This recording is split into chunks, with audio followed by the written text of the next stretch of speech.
السلام علیکم listeners, please subscribe my channel. آج جو میں کمپلیٹ ناول ریڈ کرنے جا رہی ہوں وہ ہے یادوں کا ساون، جو کہ تحریر ہے ساجدہ حبیب کی۔ Late started. اب کی بار جو ساون کی جھڑی لگی تو بے اختیار دل چاہا کہ کہیں اندرون ملک پرواز کی جائے، مگر کہاں اور کدھر؟ فی الوقت یہی مسئلہ زیر غور تھا، چونکہ کراچی سے خیبر تک تقریباً سارا علاقہ اس چنڈال چوکڑی کے قدموں تلے روندا جا چکا تھا، جو اپنے انتہائی وسیع خاندان کے صدقے سارا پاکستان قیام مقام کے خرچ کے بغیر دیکھ چکی تھی، اور اس کے لیے ہم سب اپنے پردادا سر عبداللہ خان کے بے حد مشکور اور ممنون تھے، جنہوں نے اس چمن کی وسیع پیمانے پر آبیاری کر کے اسے ملک کے گوشے گوشے تک پھیلا دیا تھا۔ باہر برستی بوندوں کا مدھم اور مدھر شور تھا، جبکہ نشاط ہاؤس کے اندر اس ککڑ فیملی کی نئی نسل کی بے ہنگم آوازوں کا شور تھا، جو چیخ چیخ کر اپنی اپنی پسند کی جائے وقوع کا اعلان کر رہے تھے۔ اس گینگ کے لیڈر اور بڑے تایا کے فرزند ارجمند کیپٹن کیانی فرش پر دھرنا مارے آنکھیں بند کیے اپنی انگلیوں پر بقایا پی لیف کا حساب لگاتے ہوئے ان سب کو دل ہی دل میں ہزاروں سلواتیں سنا رہے تھے۔ اظہر نے کھنکار پر گلا صاف کیا، سیاسی لیڈر کے سٹائل میں دایاں ہاتھ اٹھا کر لہرایا اور بآواز بلند بولا، سروت کے ننیال چلتے ہیں، وہاں ساہیوال میں آم کے باغ۔ مگر علی نے اس کی بات کاٹ دی، ہرگز نہیں، گوشت میں بوٹیاں گن گن کر پکاتے ہیں وہ لوگ، خالی آم کھا کر جیو گے تم؟ اور دور بیٹھی سروت تلملا کر رہ گئی، تو پھر فخری کے ددیال، تم اپنا چانس نہ مس کرنا۔ علی زور سے بولا، دوسروں کے بارے میں بھی سوچ لیا کرو، مرو تم سب۔ اظہر کو غصہ آ گیا، ہرگز نہیں، علی چلایا، اس طرح تو ہم سب سیدھے جنت میں پہنچ جائیں گے اور تم اسی دکھ بھری دنیا میں سڑتے رہو گے۔ سنو پاگلو، یکایک کیپٹن کیانی دیہان کی دنیا سے واپس آ چکے تھے، تم لوگ اب کی بار نواب ماموں کے ہاں کیوں نہیں چلے جاتے؟ یہ بہترین تجویز تھی، چنانچہ فوراً عمل درآمد کرنے کا فیصلہ کیا گیا۔ ہما اور صبا بھی اب توجہ سے گفتگو میں حصہ لینے لگیں، ورنہ اب تک تو ہم دونوں مسلسل ماریا کے بارے میں سوچ کر پریشان ہو رہی تھیں، جس کی شادی اس کی مرضی کے خلاف ایک سڑیل پروفیسر کے ساتھ ہو گئی تھی، اور ہم دونوں پریشان تھی کہ نہ جانے بیچاری کے شب و روز کس طرح گزر رہے ہوں گے۔ اب باقاعدہ گول میز کانفرنس شروع ہوئی، تایا اور چچاؤں کی باقی اولادوں کو بھی پکارا گیا، اور کانفرنس میں یہ بات طے پائی کہ اب کی بار نواب ماموں کے ہاں ہلا بولا جائے۔ وہ لوگ آؤٹ آف وے ہونے کے باعث ابھی تک ان لوگوں کے شرف میزبانی سے محفوظ تھے۔ بزرگوں سے یہ قرارداد باقاعدہ طور پر پاس کروانے کے بعد تیاریاں شروع ہو گئیں۔ آخری لسٹ مرتب ہونے تک صرف سروت، فخری، ہما، صبا، اظہر، علی اور کیپٹن کیانی کے نام رہ گئے، باقی لوگ خدا جانے نواب ماموں سے کسی دشمنی کے بنا پر صاف مکر گئے یا کوئی اور بات تھی۔ نواب ماموں میری امی کے چچا زاد بھائی تھے، راجپوت ہونے کے باعث ان کا نام ہمارے خاندان کے شجرہ نسب میں چوتھے نمبر پر شمار ہوتا تھا۔ ماشاءاللہ آدھی درجن اولاد کے باپ تھے، اور آزاد کشمیر کے نئے اور جدید شہر میرپور میں رہائش پذیر تھے، جو منگلا ڈیم جیسے وسیع منصوبے کے تحت پرانا میرپور شہر زیر آب آ جانے کے باعث بالا گلک کی پہاڑیوں میں بس گیا تھا۔ سنا تھا کہ وہاں اونچائی پر واقع ان کی کوٹھی کی چھت سے منگلا جھیل کا نظارہ بخوبی کیا جا سکتا تھا، اور یہ بات ہم جیسے پانی کے دیوانوں کے لیے باعث اطمینان تھی کہ چلو تفریح کا کوئی پہلو تو ایسا ضرور ملے گا جو 100% حسب منشا ہوگا۔ کیپٹن کیانی ایک عرصے تک وہاں کہیں قریب ہی پوسٹ پر رہ چکے تھے، وہ آتے جاتے نواب ماموں کے ہاں ضرور ٹھہر آتے اور اکثر ہمیں ان کی میزبانی کے واقعات سنایا کرتے۔ اب بھی ان کی پوسٹنگ منگلا میں تھی، لہٰذا انہوں نے ہمیں اپنی خاص نگرانی میں بحفاظت وہاں تک پہنچانے کا مسودہ سنایا۔ وہ پچھلے 20 منٹ سے مسلسل صبا سمجھ کر بات کر رہے تھے، حالانکہ میں تو ہما تھی اور میری ہم شکل جڑواں بہن صبا سکندر راجہ چائے بنانے گئی ہوئی تھی۔ جب ذرا دیر بعد صبا چائے لائی اور اس نے اپنے دستے نازک سے پیالی انہیں پیش کی، تو جناب نے پہلے ہی گھونٹ پر داد و تحسین کے 2 نگڑے برساتے ہوئے فرمایا، واہ ہما بھی، کیا مزے کی چائے بنائی ہے! صرف ایک کیپٹن کیانی پر ہی کیا موقوف، خاندان بھر میں ہر ایک فرد کو ہمیں پہچاننے میں دقت پیش آتی، چونکہ بقول علی کے اللہ پاک نے اپنی قدرت کو تسلیم کروانے کے لیے اس اعلیٰ مہارت سے 2 شکلیں ایک جیسی بنائی تھیں کہ بس پتہ ہی نہ چلتا کون کیا ہے یا کون ہستی ہے۔ جبکہ اظہر کے فلسفے کے مطابق یہ رب عظیم کی مصلحت تھی، جس نے ایک صورت کا بلاک بنایا مگر ایک بلاک سے 2 چہرے بنا کر ہمیں بچت کا سنہری اصول سمجھانے کی کوشش کی تھی۔ اب ان لوگوں کی مرضی کہ قدرت کو چاہے الزام دیں، بہرحال فطرت نے مجھے کچھ انفرادیت تو ضرور بخشی تھی۔ ان میں سے ایک تو وہ سیاہ دل تھا جو میرے شانے سے ذرا نیچے جمع ہوا تھا۔ حالانکہ جب میں ہائی نیک پہن لیتی تو امی جان بھی آوازیں دیکھ کر پوچھا کرتی ہما ہو یا صبا، اور دوسری میری اپنی فطرت کہ سارے جہاں کا درد میرے جگر میں تھا، جبکہ صبا خالصتاً اپنی ذات تک محدود رہنے والی لڑکی تھی۔ اور اب اس وقت بھی یہی بحث جاری تھی کہ نواب ماموں کے ہاں تعارف کرواتے وقت ہما اور صبا کو علیحدہ علیحدہ قسطوں میں پیش کیا جائے، مبادا کوئی انہیں بھولی بھٹکی روح یا پھر انسان کا دوسرا جنم سمجھ کر بے ہوش وغیرہ ہو جائے اور نتیجے کے طور پر سب کو بوریا بستر گول کرنا پڑے۔ سفر کا آغاز ذرا مناسب طریقے سے الوداعی کلمات اور سلامتی کی بے شمار دعاؤں کے ساتھ ہوا، اور پہلے مرحلے میں ہم لوگ گھر چھاڑے سلطانہ پھپھو کے ہاں لاہور جا رکے، جہاں پہنچتے ہی اظہر اور علی کو چڑیا گھر دیکھنے کی پڑ گئی۔ سر شام جب سب چڑیا گھر پہنچے تو وہاں ایک مرحلے پر ہمارے پیارے چچا زاد اور ماموں زاد علی اور اظہر کی پٹائی ہوتے ہوتے رہ گئی۔ ہوا کچھ اس طرح کہ جوں ہی ہم لوگ اندر داخل ہوئے، ہماری نظر ایک نو بیاہتا جوڑے پر پڑی۔ شوہر موصوف اپنے دیو قامت وجود کے زیر سایہ اپنی نازک اندام دلہن کو لیے ایک ایک پنجرے کے پاس رک کر ہر ایک جانور کا شجرہ نسب تفصیل سے سنا رہے تھے۔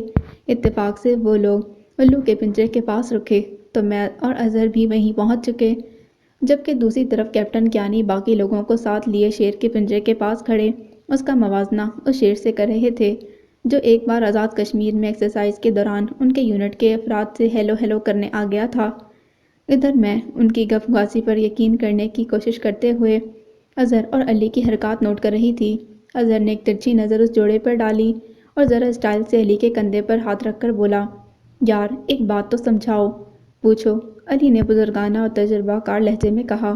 یہ اکثر شوہر شادی کے بعد چڑیا گھر میں اپنی بیوی کو کیا دکھانے لاتے ہیں؟ بس اتنی سی بات ہے۔ علی زور سے ہنسا۔ بھئی یہاں آنے والا ہر شوہر اپنی بیوی کو دکھاتا ہے کہ دیکھو یہ ہے اصلی الو۔ یہ بات شوہر موصوف کے کانوں تک پہنچی۔ یکایک انہوں نے گھوم کر ایک غضبناک نگاہ ہم تینوں پر ڈالی۔ وہ گڑا کر آگے بڑھے۔ اظہر اپنی اینک بچا کر ایک طرف ہو گیا۔ اب علی زد میں تھا۔ اس سے پہلے کہ ان کا لہراتا ہاتھ علی کے سفید چہرے کو کوئی خوبصورت سا رنگ بخش کر گلنار کر دیتا، ان کی بیگم نے اپنے دست حنائی سے ان کا بازو پکڑ لیا اور شرمیلی آواز میں بولی، چھٹو بھی کی پہ کرندے ہو۔ ادھر سب سے پہلے اظہر نے دوڑ لگائی تو ہمیں بھی خیال آیا کہ دوڑنے کی نعمت قدرت نے ایسے ہی موقع کے لیے بخشی ہے، لہٰذا ہم تینوں دوڑتے ہوئے وہاں پہنچے جہاں کیپٹن کیانی اپنے سے کم تعلیم یافتہ افراد کو زرافہ دکھاتے ہوئے بتا رہے تھے، چونکہ غیر مناسب لمبائی کے باعث اس کے سر اور پاؤں کے درمیان کا فاصلہ بہت زیادہ ہے، لہٰذا یہ اپنے گھٹنوں میں جمع شدہ عقل استعمال کرنے سے قاصر ہے۔ رات 8 بجے واپسی ہوئی تو سلطانہ پھپھو کے یہاں ڈنر کا جاندار مرحلہ پیش آیا جہاں ان کے سسرال والے بھی مدعو تھے۔ ان میں سے ایک خاتون ایسی بھی تھیں جو اپنی دختر نیک اختر کے لیے نہ جانے کب سے کیپٹن کیانی پر نظر رکھے ہوئے تھیں۔ چونکہ موصوفہ کو فوجی بہت پسند تھے، بہترین سسرالی انداز میں ملنے کے بعد بے شمار دعاؤں کے ساتھ انہوں نے پوچھا، اور سناؤ آج کل کس محاذ پر ہو؟ عشق کے، دور بیٹھی فخری نے بے ساختہ کہہ دیا۔ جمشید کیانی، خاتون ان کا مبارک نام لے کر گویا ہوئیں، تمہارے خاندان کی ساری لڑکیاں کیا اتنی زیادہ گستاخ ہیں؟ نہیں، وہ مصنوعی سنجیدگی سے بولے، اس سے کم بھی ہیں۔ اب فخری بیگم خوامخواہ تاؤ کھا گئیں اور نہایت سریلی آواز میں بولی، ہمیں برا بھلا کہنے سے آپ کا مقصد حاصل نہیں ہو سکتا، بہت مشکل ہے۔ خاتون ایک قہر کے عالم میں اٹھیں اور ہماری بدتمیزیوں کو خراج تحسین پیش کرتے ہوئے واک آؤٹ کر گئیں۔ میں نے دیکھا کہ کیانی اب ایک استغراق کے عالم میں بیٹھے سامنے رکھی پلیٹ کے پھولوں کو مسلسل گھور رہے تھے۔ اب کیا سوچ رہے ہیں آپ؟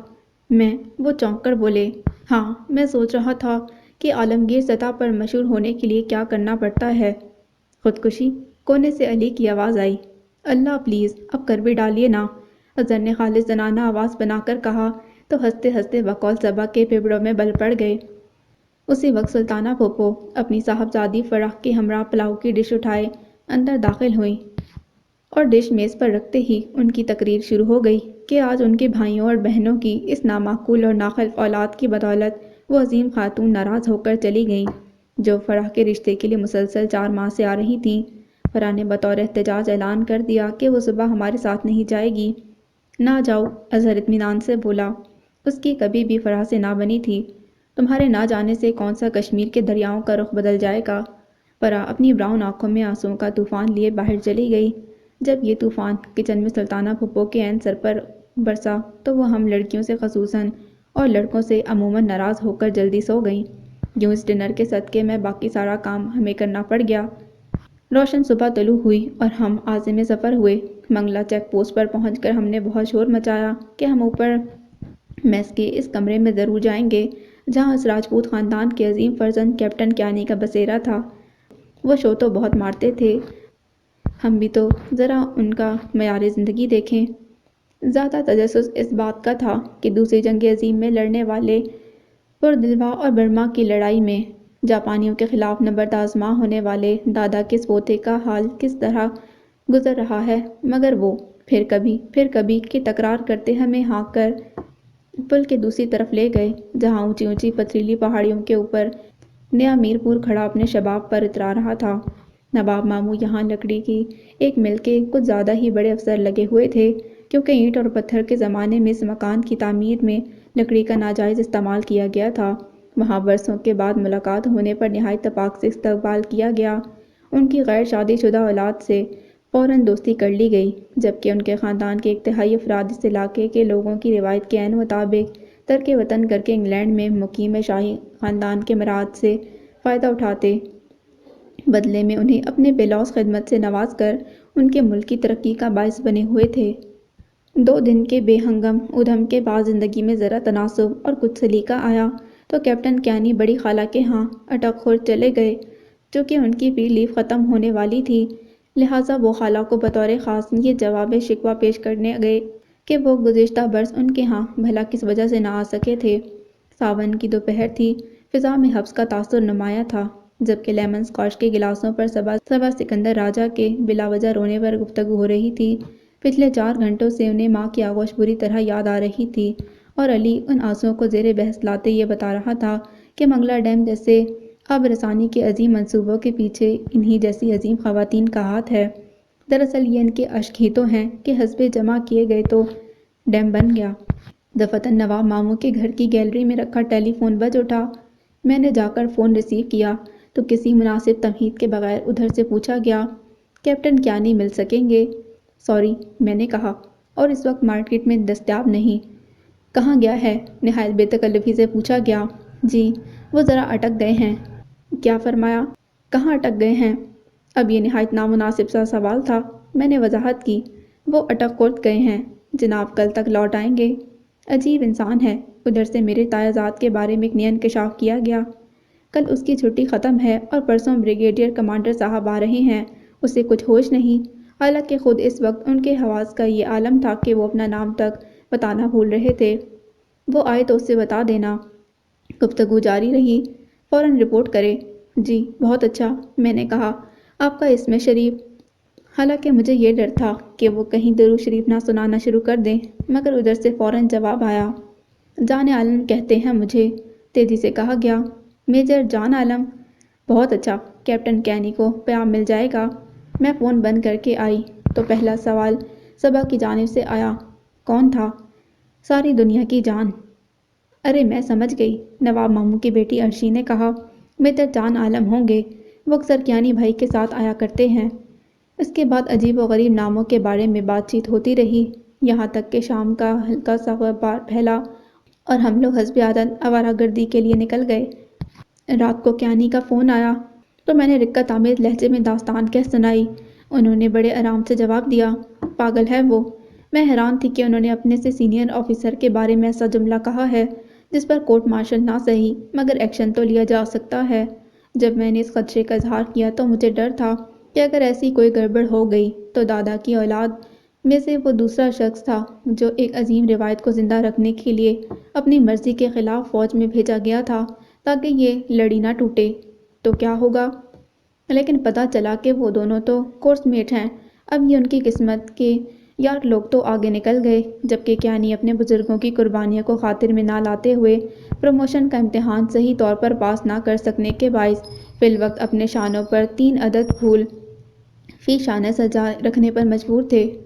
دوسری شام جب ہم کھانے کے بعد لمبی واک کے ارادے سے ذرا سج بن کر سیکٹر F2 کی لمبی اور شفاف سڑک پر نکلے تو سامنے سے ہم سب کے پیارے کیپٹن کیانی اپنے دادا کی طرف سے بخشی گئی سیکنڈ ہینڈ باکسی میں آن موجود ہوئے۔ ساتھ میں ایک لمبا سا آدمی بھی تھا جو آدھی آستین کی وہ شرٹ پہنے کسی تھیٹر کا ہیرو لگ رہا تھا۔ یہ کون ہے؟ صبا نے حسب عادت سوال کیا۔ آستین کا سانپ، اظہر نے جواب دیا۔ کیانی نے گاڑی گھر کے اندر پارک کی جبکہ وہ صاحب اسٹائل سے ایک بازو کھڑکی میں لٹکائے لڑکیوں کو گھورتے رہے۔ راشد کہاں ہے؟ کیانی نے باہر نکلتے ہی نواب ماموں کے فرزند ارجمند کا پوچھا۔ ہونڈا ٹیکس وصول کرنے گیا ہے، علی نے نہایت اطمینان سے جواب دیا۔ یار میرا سامان گاڑی میں رکھو۔ کیانی شاید جلدی میں تھے۔ علی ان کا سامان لینے اندر چلا گیا اور وہ پبلک کے پرزور اصرار پر بیٹھنے پر مجبور ہو گئے۔ انہوں نے وہیں سے ہانک لگائی، جان یار ذرا آ جاؤ، کچھ دیر ہے ابھی۔ اور وہ جو ان کی جان تھا اپنے غصے کو دباتے ہماری طرف بڑھا۔ یار کیانی گدھے ہو تم، اس نے ہم سب کا خیال کیے بغیر اس عظیم راجپوتی ثبوت کی شان میں قصیدہ پڑھا۔ اتنا کام باقی ہے اور تمہیں تفریح کی سوچی ہے۔ بیٹھو یار، کیانی اطمینان سے بولے۔ کون سی جنگ چھڑ گئی ہے؟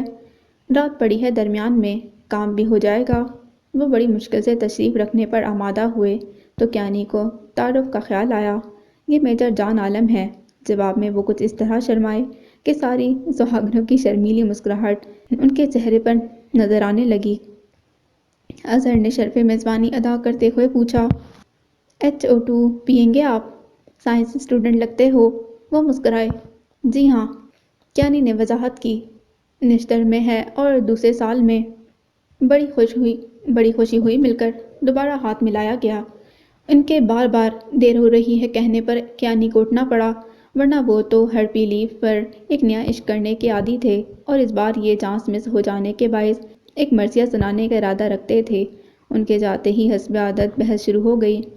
کیسا ہے؟ صبا نے سوال کیا۔ کوئی خاص نہیں، فقری نے کندھے اچکائے۔ کوئی عام بھی تو نہیں، میں نے کہہ دیا۔ کیوں؟ صبا نے پوچھا۔ کیا خاص بات ہے اس میں؟ میجر جو ہے، فقری نے لقمہ دیا، اور مجھے اس کی کمینگی پر ایک دم غصہ آ گیا۔ کس طرح میری ایک کمزوری کو ایکسپلائٹ کر رہی تھی۔ کم بخت کو معلوم جو تھا کہ مجھے ذرا بڑی عمر کے سوبر لوگ پسند ہیں۔ علی نے عین اسی وقت ایک اہم انکشاف کر ڈالا کہ میں کسی کو دیکھ کر شاعری کرنے لگا ہوں۔ گدھا، تخلص رکھ لو، خوب جچے گا، اظہر نے مشورہ دیا۔ عرشی اندر سے اپنے کمزور بدن پر جھولتا لباس سنبھالتی ہوئی آئی تو اظہر نے دوبارہ بآواز بلند سرگوشی کی۔ وہ تمہاری آزاد نظم آ رہی ہے۔ علی نے گھور کر اسے دیکھا۔ عرشی نے آتے ہی کھانے کے لیے پکارا۔ چونکہ آج نواب ماموں کے کشمیری خانسامہ سمت بابا نے خاص کشمیری ڈش گشتابے بنائی تھی، لہٰذا پورا سال ہاسٹل میں پتلی دال کھانے والا اظہار ایک ساتھ دو سیڑھیاں پھلانگ کر ڈائننگ روم میں جا پہنچا۔ رات کو ہمیں بلا وجہ جاگ کر صبا کی تیمارداری کرنا پڑی۔ وہ باتھ روم میں بالٹی کے اوپر گر گئی تھی۔ بس ذرا سا کونا کیا لگا کہ آفت آ گئی۔ سکندر راجہ کی دختر نے وہ بین بجائی اور موسیقی کے ایسے نئے سروں کو عالم وجود میں لائیں کہ تان سین کی روح بھی کانپ اٹھی۔ صبح 4 بجے وہ مشکل سے نیند کی وادیوں میں کھوئی تو میں اور فخری بھی کمر سیدھی کرنے لیٹ گئے۔ آنکھ کھلی تو 11 بج رہے تھے۔ عرشی نے بتایا کہ ارشد بھائی اظہر اور علی کو لے کر منگلا گئے ہیں۔ کیپٹن کیانی نے انہیں بلایا تھا۔ ان کی اس بے ایمانی پر ہم لوگ تل ملا کر رہ گئے۔ صبا نے جل کر انہیں ایک غیر مناسب سا خطاب دے ڈالا۔ شام کو ہم لان میں بیٹھے فخری سے اس کی دوست ساحرہ کی محبت کی داستان سنتے ہوئے جب یہ مشورہ دے رہے تھے کہ حکومت کو محبت کرنے پر بھی ٹیکس لگا دینا چاہیے، جسے دیکھو وہی کیے جا رہا ہے، تبھی ارشاد بھائی ہمارے دادا اور نانا کے ہونہار اولاد کو لیے آ گئے۔ یہاں سے صرف 9 کلومیٹر کے فاصلے پر سے آ رہے تھے، مگر لگتا تھا چاند پر سے واپسی ہوئی ہے۔ وہ آتے ہی شروع ہو گئے۔ بہت انجوائے کیا۔ ان کی اس تکرار سے تنگ آ کر صبا نے سوال کر ڈالا۔ اور کون تھا وہاں؟ میجر جان عالم، اظہر نے بتایا۔ واہ، ظالم غضب کے اسمارٹ لگ رہے تھے۔ اچھا، فخری حیرت سے بولی۔ اور کیانی؟ بھائی وہ تو ہے ہی خوبصورت، آخر بھائی کس کا ہے؟ علی مسکرایا۔ ہمارا کسی نے نہیں پوچھا، میں نے جانے کس جذبے کے تحت کہا۔ ہاں، وہ میجر صاحب پوچھ رہے تھے کہ صبا کا کیا حال ہے تو میں نے بتایا کہ وہ بالٹی پر گر گئی تھی۔ پھر صبا کے لہجے کی بےتابی میں نے خاص طور پر نوٹ کی۔ پھر وہ پوچھنے لگے کہ بالٹی کا کیا حال ہے؟ آہا، فخری نے دانت نکالے۔ میں بے تحاشا ہنس پڑی تو علی ایک دم بولا، مت ہنسو نادان لڑکی، شاید انہوں نے یہ بات تمہارے لیے کہی ہو۔ وہ ایک دم دل کے اندر بہت دور کہیں ایک ننھا سا دیا جلا میری اپنی سرکش سوچ کے سارے رخ اس سمت گھوم گئے جہاں ہر راستے پر میجر جان عالم مجھے ایک منزل کی طرف نظر آنے لگے۔ ساری رات عجیب وحشتناک انداز میں گزری۔ دن تو پہلے ہی بے قراری کا شکار ہو چکا تھا۔ اس سے پہلے کہ میں دل بے قراری کا حال شاعری کی زبان میں بیان کر سکتی، مجھے اپنی پیاری بہن صبا سکندر راجہ کے زاروں قطار رونے کی اطلاع ملی۔ ویسے تو یہ ان کا پارٹ ٹائم جاب تھا، مگر اس وقت معلوم ہوا کہ انہیں جان عالم کی بالٹی پر گرنے والی بات بری لگ گئی ہے۔ سمجھتا کیا ہے خود کو؟ وہ میرے تسلی دینے پر مجھ سے ہی پوچھ رہی تھی، جبکہ میں جواب دینے سے قاصر تھی۔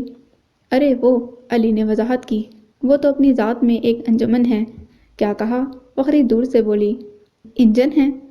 ہمارے بے ساختہ کہکوں کے درمیان صبا کے ہونٹ بھی مسکرانے لگے تو اظہر کو اس منافقت پر بہت غصہ آیا۔ چل یار، وہ علی سے کہنے لگا، ابھی اس میجر کے بچے کو پکڑ کر لاتے ہیں، آ کر ہماری بہن کو راضی کرے۔ شرم کرو کچھ، علی نے غالباً کچھ اور ہی مطلب لیا۔ ویسے بھی میں اس وقت ڈرائیونگ نہیں کر سکتا، میرا پٹھا چڑھا ہوا ہے۔ تمہارا یہ پٹھا بھی تو نرا الو کا پٹھا ہے، اظہر جل کر بولا۔ اسی وقت فخری نے ان کی توجہ دوسری جانب مبذول کرواتے سینئر فائرنگ کی کوشش کی۔ یہ ڈرائنگ روم کا پنکھا کیوں چل رہا ہے؟ اس نے عرشی سے پوچھا۔ درجہ حرارت کم کرنے کے لیے، اس کا جواب تھا۔ کمرے کا؟ نہیں، اپنا۔ اس نے آنکھ کے بیرونی گوشے سے صبا کی طرف اشارہ کیا جس وقت نیل پالش کھرچتے ہوئے جانے کے ازدحام میں کھوئی ہوئی تھی۔ دوپہر کے کھانے پر کیانی کا فون آیا۔ انہوں نے شام کو ہمیں مدعو کیا تھا۔ تفصیل یہ بتائی کہ آج گولف کا میچ ہے، اگر دیکھنا چاہو تو ٹھیک، ورنہ وہ ہمیں منگلا قلعے کی سیر کروانا چاہتے تھے۔ 3 بجے سے جو تیاری شروع ہوئی تو 4:15 بج گئے۔ اظہر نے 16 سنگھار ایجاد کرنے والوں کو کئی ایک بے نقص سنائی۔ علی نے کچھ نہ کہا، صرف شرارت سے گنگناتا رہا، روپ کے خزانے پہ ہے سیاح جی کا پہرا۔ باہر آتے ہی ایک خاص بات پر صبا سے میری جھڑپ ہو گئی۔ اصولوں کی بات آڑے آئی تو اپنے اصولوں پر کسی قسم کی سودا بازی نہ کرتے ہوئے میں نے جانے سے انکار کر دیا اور بطور احتجاج باتھ روم میں بند ہو گئی۔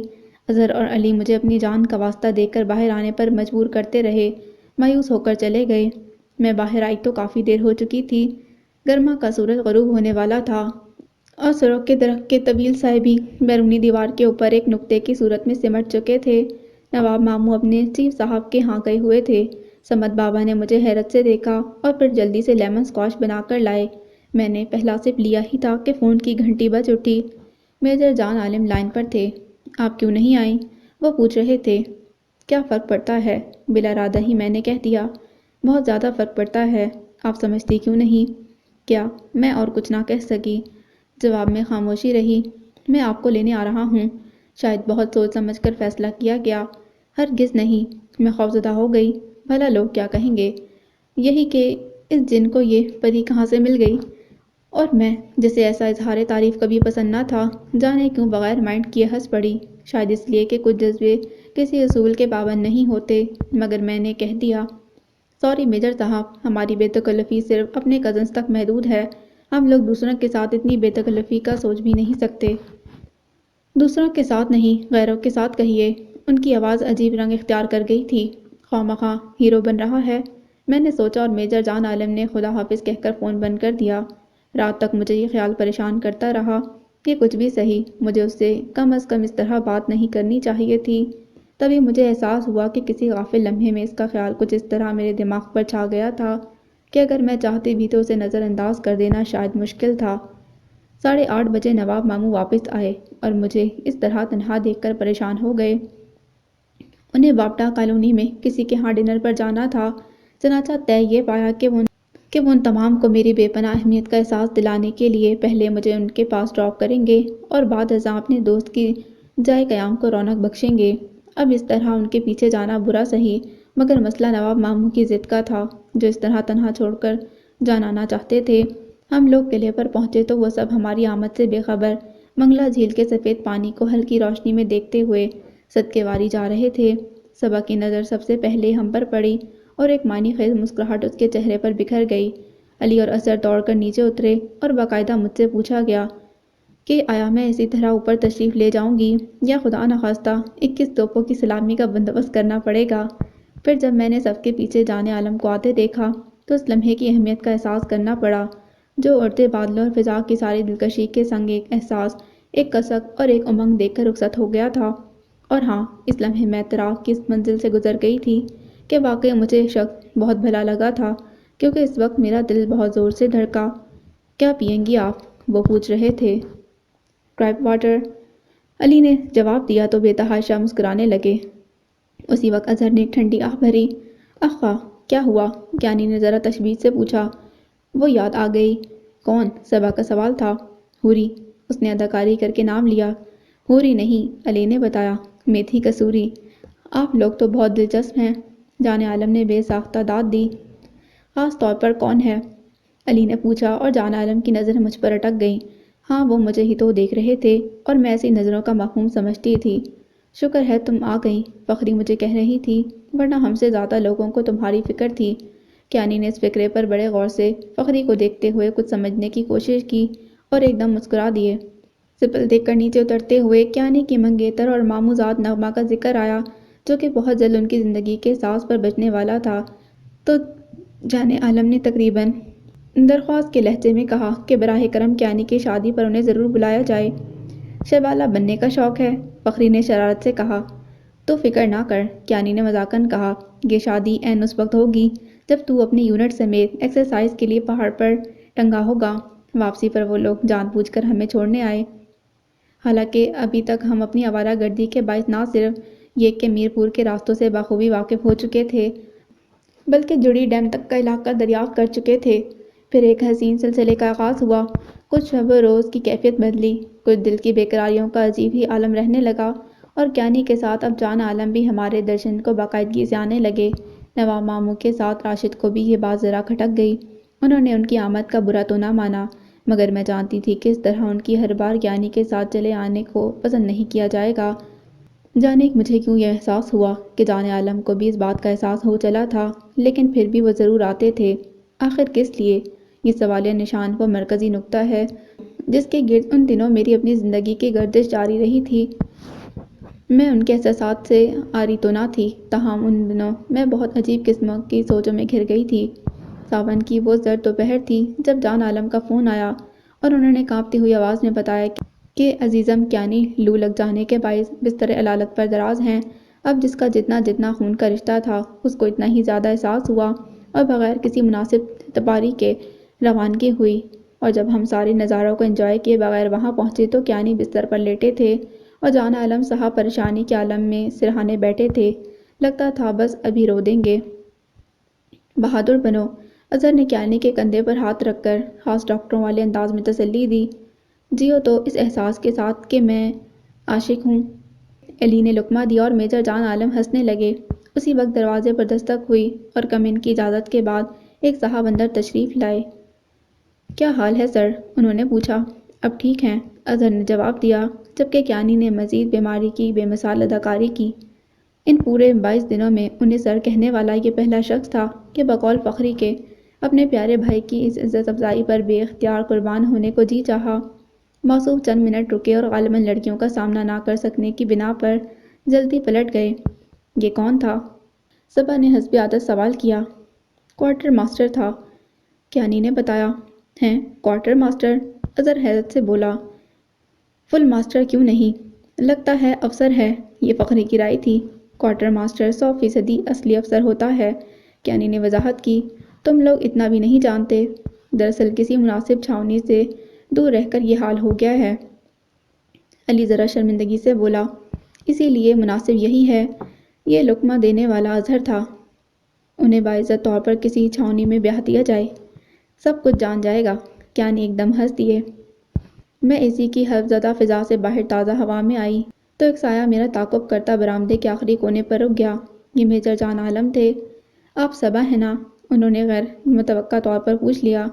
مگر آپ نے کس طرح جان لیا؟ میں نے شرارت سے پوچھا۔ قدرت نے آپ کو یہ واضح انفرادیت بخشی ہے۔ ان کا اشارہ اس دل کی طرف تھا جو اس وقت شاید ذرا سا لو نیک پہن لینے کے باعث واضح طور پر نظر آ رہا تھا۔ بلا شبہ وہ نہایت درد رس نگاہوں کے مالک تھے۔ ایسی غیر مبہم حقیقت کو تلاش کرنا آسان بات تو نہ تھی۔ میں نے کچھ نہ کہا، لیکن اس انکشاف پر کہ وہ میری ذات کی انفرادیت پہچانتے ہیں، ایک مسکراہٹ میرے ہونٹوں پر سمٹ آئی۔ جان عالم بھی مسکرا کر صرف مجھے دیکھتے رہے۔ دوسری جانب جب وہ نواب ماموں کے ہاں آئے تو میں نے اونچے کالر کی قمیض پہن رکھی تھی اور سوائے اتفاق کے صبا بھی ملانی بنی دوپٹہ لپیٹے شرمانے والے سٹائل میں ادھر ادھر گھوم رہی تھی، جبکہ روانگی سے پہلے پکنک کا پروگرام بن رہا تھا۔ تو میں نے اس شخص کی بے قراری کو بہت محسوس کیا۔ وہ شاید کچھ کہنا چاہتا تھا، مگر آج دونوں کی کوئی واضح پہچان نہ تھی۔ وہ لمحے بے قراری سے گزرے اور اس شب میں نے محسوس کیا کہ ویسی ہی بے قراری کی کیفیت اپنے اندر بھی سمٹ آئی ہے۔ وہ زندگی کی پہلی شب تھی جب نیند کے بجائے میں سوچ کی بے قرار اور اتاہ گہرائی میں اتر گئی تھی۔ فخری کی ناسازی طبیعت کے بنا پر پکنک آخری پروگرام ملتوی کر کے ہمیں واپس آنا پڑا۔ جہلم کے railway station per air condition compartment میں سوار ہونے سے پہلے میں نے سنا وہ صبا سے کہہ رہے تھے، ہمیں یاد رکھیے گا۔ میرا دل ایک دم کانپ اٹھا، جبکہ ادھر بے شمار دھنک رنگ میری بہن کے چہرے کو گلنار کر گئے۔ ہمیں الوداع کہہ کر وہ کیانی کے ہمراہ واپس چلے گئے۔ اپنے گھر واپس پہنچی تو مجھے معلوم ہوا کہ وہی شہر تھا، وہی سڑکیں، ویسی ہی فضا تھی اور وہی بے حد مانوس صبا نشاط ہاؤس، مگر ہما سکندر راجہ اب وہ نہ تھی۔ مجھے اس شخص کا خیال پہرو ستاتا رہا۔ ان دنوں کیانی کی شادی کا پروگرام بن گیا، لہٰذا ہر بات میں ان کا ذکر ضرور آتا، یہاں تک کہ باقی ماندہ چھٹیاں بھی ختم ہو گئیں۔ اظہر واپس چلا گیا اور علی نے مجھے اداس دیکھ کر یہ ریسرچ شروع کر دی کہ آخر اس اداسی کا سبب کیا ہے۔ انہی دنوں جبکہ کیانی کی شادی کے دن مقرر ہونے والے تھے، میجر جان عالم کے گھر سے کچھ مہمان آئے۔ چونکہ مہمانوں کی آمد روز کا ایک معمول تھی، لہٰذا یہ جانے بغیر کہ یہ لوگ کون ہیں میں نے کوئی نوٹس ہی نہ لیا۔ اظہر اس دوپہر ویکنڈ پر آیا تھا۔ میں لان میں بیٹھی مڈ نائٹ ڈریمز پڑھ رہی تھی۔ فخری اور ثروت بینچ پر دراز یہ لائے عمل مرتب کر رہی تھیں کہ شادی کے لیے سلوائے گئے جوڑے کب، کس وقت اور کہاں زیب تن کیے جائیں گے کہ اچانک ستمبر کی اس دوپہر میں تیز برفیلی ہوائیں میرے وجود کے آر پار ہوئیں۔ ارے سنو! اظہر حسب عادت چلایا۔ وہ تھے نا ساری دنیا کی جان، انہوں نے پرپوز کیا ہے۔ کسے؟ فخری نے چونک کر پوچھا۔ محترمہ صبا سکندر راجہ کو، علی نے کان پر ہاتھ رکھ کر اذان بلند کرنے والے انداز میں کہا۔ دل کے اندر بہت دور ایک دم ہی اندھیرا چھا گیا تھا۔ اچھا ہے، فخری مسکرا کر بولی، وصل کی شب اسلحے کی زبان میں گفتگو ہوگی۔ میں نے سارے دکھ سمیٹ لیے، قصور بھی تو اپنا ہی تھا نا۔ اس مشترکہ خاندان میں دونوں شادیاں ایک ساتھ سر انجام پائیں۔ کیانی کا ولیمہ تھا اور صبا کی بارات آئی۔ میں نے جان عالم کو سالیوں والے انداز میں خوش آمدید کہا، اپنی انفرادیت کا نشان چھپائے ہنس ہنس کر ان سے نیک وصول کیا۔ جب صبا سکندر راجہ ان کے ہمراہ رخصت ہوئی تو میرا دل ڈوب چکا تھا۔ کتنی مدت تک میں اپنے حواسوں میں ہی نہ رہی۔ سبھی سمجھتے رہے کہ مجھے اپنی جڑواں بہن کے بچھڑنے کا دکھ تھا۔ ہاں دکھ تو ضرور تھا، مگر جان عالم وہ کیسی شب وفا تھی جب دل کے آسمان پر وفا کے تارے جگمگائے تھے، اور وہ کون سی شب اعتراف تھی جب اپنی محبت کا انمول خزانہ دل کے گہرے سمندر سے نکال کر میں نے تمہارے قدموں میں ڈھیر کر دیا تھا۔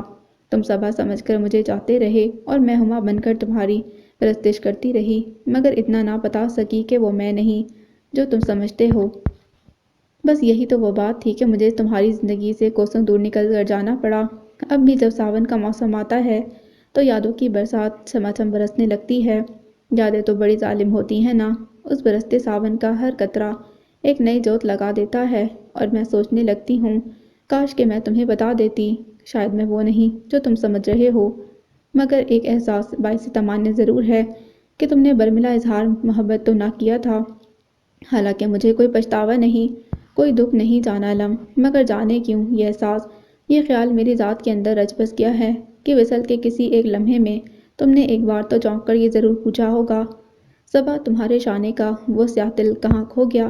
The end. So this was the end of یادوں کا ساون۔